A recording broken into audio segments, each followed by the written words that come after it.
Somewhere in the world, right now, someone who did terrible things is dying peacefully in their sleep. They were never caught, never punished, never made to answer for a single thing they did, and in a few minutes they will be gone, having gotten away with all of it. Unless they didn't. Every civilization that has ever existed has asked the same question. What happens to the ones who did evil and escaped? The murderer who died old and comfortable? The tyrant who was never overthrown? The person who hurt everyone around them and never paid for it? Almost every religion on earth gives you an answer, and those answers are far stranger, far more specific, and far more different from each other than you would ever expect. You have probably assumed they mostly agree. They do not. This video is those answers. The 5 largest religions in the world, and what each one says happens, specifically, to bad people after they die. No agenda, no ranking, just what each faith actually teaches in its own words. By the end, you will see the single deepest divide in how human beings imagine justice, a divide that splits the entire world in two. Let us begin with the one most people think they already understand. Christianity, the final judgment. Ask someone what Christianity teaches, and they will usually say the same thing. Bad people go to hell. But the actual teaching is more specific than that, and Christians themselves do not fully agree on it. The dominant Christian position is this: after death, every human being faces the judgment of God, not based on how successful they were or how happy, but on what they did and whether they accepted Christ. Those who are saved go to be with God. Those who are not face what the Bible calls the second death. In the book of Revelation, this is described directly. The dead are judged according to what they have done, and anyone whose name is not found written in the book of life is thrown into what the text calls the lake of fire. Revelation chapter 20, verses 14 and 15. Jesus himself spoke about this destination using a word that appears again and again in his teaching: Gehenna. He described it as a place of unquenchable fire, and he warned that it was better to lose a hand or a foot than to be thrown into it whole. Matthew chapter 5, Mark chapter 9. But here is where Christians divide. The traditional and most widespread view is that this punishment is eternal, conscious separation from God, forever. Yet other Christians read the same scriptures and conclude something different. That the second death means exactly that, death, the final ending of the wicked, rather than unending torment. And some traditions teach a purification before the final state. What unites nearly all of them is the core idea: a person stands before God. A verdict is passed, and the verdict is based on a life that is now complete and cannot be changed. Hold on to that idea: a judge, a verdict, a sentence, because the next 2 faiths keep it, and the final 2 throw it away entirely. Islam, the levels of Jahannam. Islam shares Christianity's foundation. There is one God, there is a day of judgment, and every soul will answer for its deeds. But Islam describes the destination of the wicked with a level of detail that is striking. The place is called Jahannam, and it is not described as a single, undifferentiated fire. The Quran and the teachings of the Prophet Muhammad, peace be upon him, describe it as having levels. Different depths of punishment matched to the severity of what a person did. The Quran describes this destination with vivid physical imagery. Fire whose fuel is people and stones, boiling water.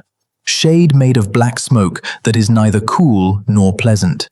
Garments of fire.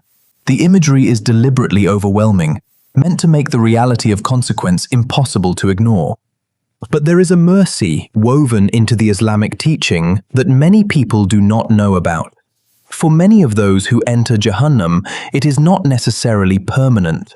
According to a widespread understanding within Islam, a person who had even the smallest amount of faith in their heart may eventually be brought out, after their wrongs have been answered for. The everlasting punishment is described for those who died in total rejection. So Islam keeps the judge, it keeps the verdict, but it adds a precise architecture of consequence, level upon level, each matched to what you did, with a thread of mercy running underneath all of it. 2 religions in, and the pattern holds. A God who judges, a sentence that fits the crime. But the third Abrahamic faith, the oldest of the 3, sees the whole thing differently. Judaism, the 12 months of Gehinnom. Judaism is the root that both Christianity and Islam grew from, and yet, on this specific question, it gives an answer that surprises almost everyone, because it is so much gentler than its 2 descendants. Judaism has a concept called Gehinnom. The name itself comes from the same source as the word Jesus used, Gehenna, a real valley outside Jerusalem. But in Jewish teaching, Gehinnom is usually not a place of eternal torment at all. It is a place of purification. According to the Talmud and rabbinic tradition, most souls remain in Gehinnom for no longer than 12 months. During that time, the soul is cleansed of the wrongs it carried in life. Once that is complete, it moves on to what Judaism calls the world to come. The purpose is not endless punishment, it is repair. Even for the genuinely wicked, the emphasis leans toward purification rather than eternal fire. And some Jewish teachings hold that the truly, irredeemably evil souls do not suffer forever either. They simply cease to exist. There is also something striking about how Judaism treats this entire subject. It spends remarkably little time on it. The tradition places far more weight on how you live in this world than on mapping out the next. One line from Jewish teaching captures it. 1 hour of repentance and good deeds in this world is worth more than all the life of the world to come. So the 3 Abrahamic faiths, sharing one root, give 3 different answers. Eternal separation, levels of fire with a thread of mercy, and a year of purification. But all 3 still share one thing, a God who judges you. And this is the point where the video stops being a list and becomes something stranger, because everything you have heard so far, all 3 faiths, still rests on one assumption you probably did not even notice you were making, that someone is in charge of the outcome, that a mind decides where you go. Keep watching, because the 2 religions left do not just change the punishment, they remove the one who hands it down. And that changes everything. That idea, the judge, now disappears completely. Hinduism, the 28 realms of Naraka. When you move from the Abrahamic world to the Dharmic religions of the East, the entire framework changes. Gone is the single judgment day. For most schools of Hindu thought, no eternal hell exists at all. And the thing doing the judging is not a person, it is a law. That law is karma. Every action carries a consequence, woven into the fabric of the universe itself, as automatic as gravity. Good actions generate good karma. Evil actions generate bad karma. And when a person dies, that accumulated karma determines what happens next. For the wicked, Hindu cosmology describes a realm called Naraka, and it is astonishingly detailed. One of the sacred texts, the Bhagavata Purana, describes 28 distinct hell realms, each one designed for a specific type of sin.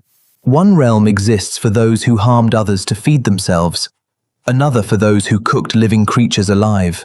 A realm of darkness holds murderers. The punishment is precisely matched to the crime.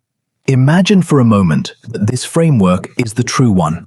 Every small cruelty you ever committed is not forgiven and not forgotten. It is simply weighed, logged, and assigned its exact corresponding realm. No one to beg, no one to forgive you, no verdict to appeal. Only the precise mathematics of what you did, waiting to be balanced.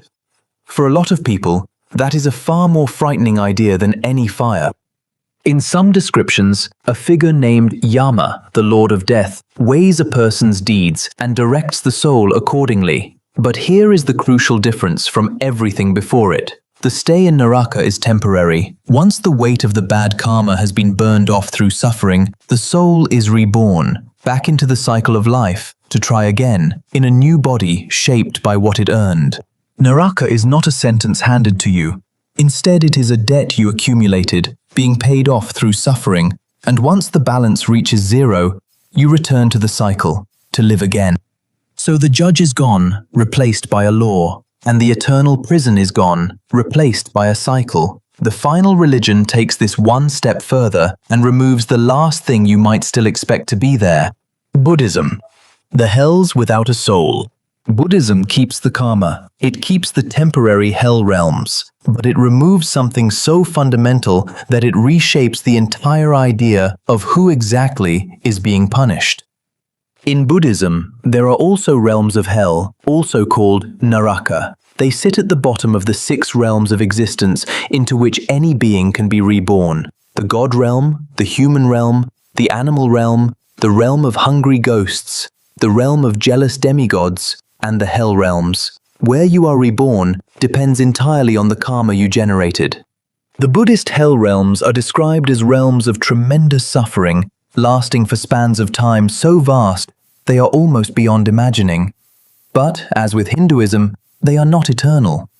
When the negative karma that brought a being there is finally exhausted, that being is reborn into another realm.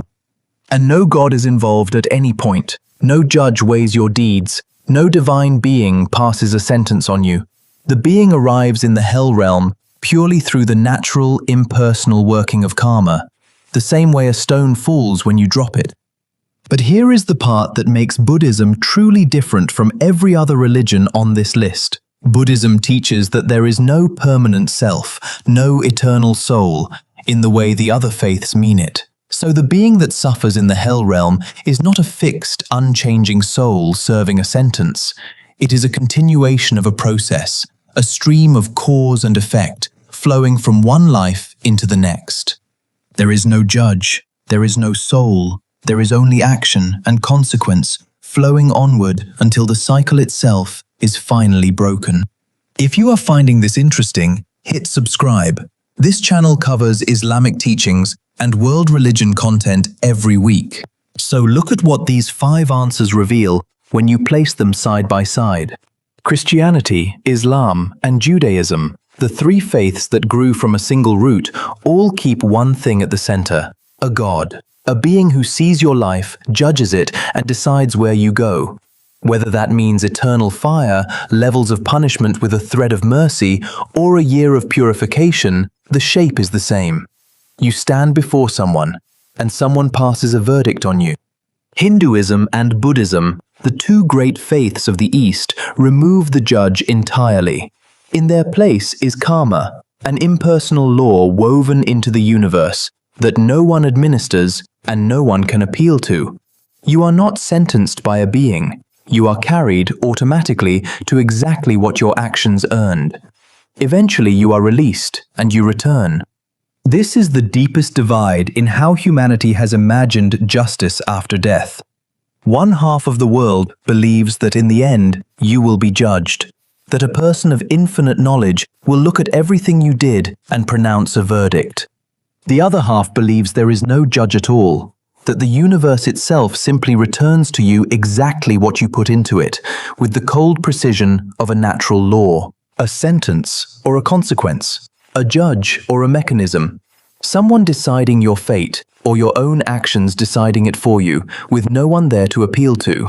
Every person who has ever lived has wondered what happens to the ones who did evil and got away with it. These are the answers the largest faiths on earth have given.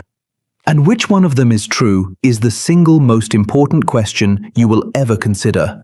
Because unlike the person who died in their sleep at the start of this video, you still have time to think about it.